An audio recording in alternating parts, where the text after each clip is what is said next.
नाम श्रीमताम गेहे योग भ्रष्टो अभिजायते। परंतु स्वर्गलोक में मनुष्य के पुण्य क्यों समाप्त हो जाते हैं? वहां जब वो देव योनि में होता है तो वो अवश्य अच्छे कर्म करता होगा। उसे इन अच्छे कर्मों का पुण्य तो प्राप्त होता होगा। नहीं अर्जुन, उच्च योनि में देवता बनकर प्राणी जो अच्छे कर्म करता है,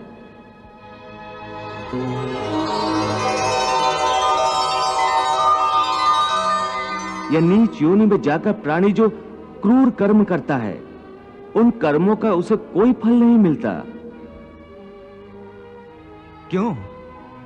क्योंकि वो सब भोग योनियां हैं। वहां प्राणी केवल अपने अच्छे बुरे कर्मों का फल भोगता है। इन योनियों में किए हुए कर्मों का पुण्य अथवा पाप उसे नहीं लगता।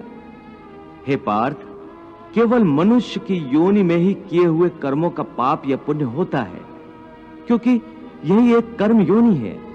इसका अर्थ यह हुआ कि यदि कोई पशु किसी की हत्या करे तो उसका पाप उसे नहीं लगेगा,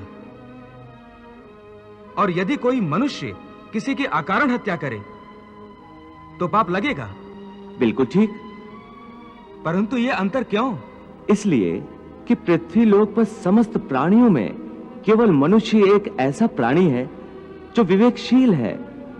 वो अच्छे बुरे की पहचान रखता है। दूसरा कोई भी प्राणी ऐसा नहीं कर सकता। इसीलिए यदि सांप किसी मनुष्य को अकारण भी डस ले और वो मर जाए तो सांप को उसकी हत्या का पाप नहीं लगेगा। इसी तरह शेर दूसरे जानवरों की हत्या करता है तो उसे उसके पाप नहीं लगता। या बकरी का उदाहरण लो, बकरी किसी की हत्या नहीं करती, घास फूस खाती है, इस कारण वो पुण्य की भागी नहीं बनती। पाप पुण्य का लेखा जोखा अर्थात प्रारब्ध केवल मनुष्य का बनता है।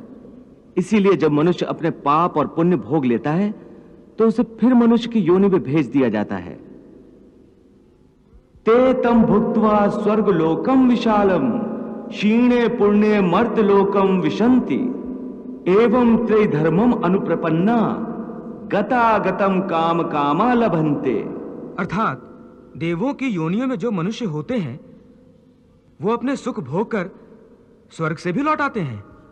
हाँ, और मनुष्य की योनि प्राप्त होने पर फिर कर्म करते हैं और इस तरह सदैव जन्म मृत्यु का कष्ट भोगते रहते हैं। हे मधुसूदन, क्या कोई ऐसा स्थान नहीं जहां से लौटकर आना ना पड़े और जन्म मरण का यह चक्र समाप्त हो जाए? ऐसा स्थान केवल परम धाम है, अर्थात मेरा धाम, जहां पहुंचने के बाद किसी को लौटकर नहीं आना पड़ता। इसी को मोक्ष कहते हैं।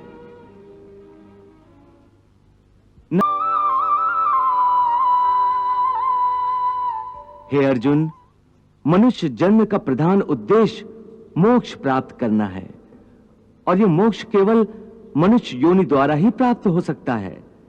इसीलिए मनुष्य के शरीर को मोक्ष का द्वार कहा जाता है। हे अर्जुन, मानव शरीर बड़ी मुश्किल से मिलता है। इसे यूं ही गंवाना नहीं चाहिए।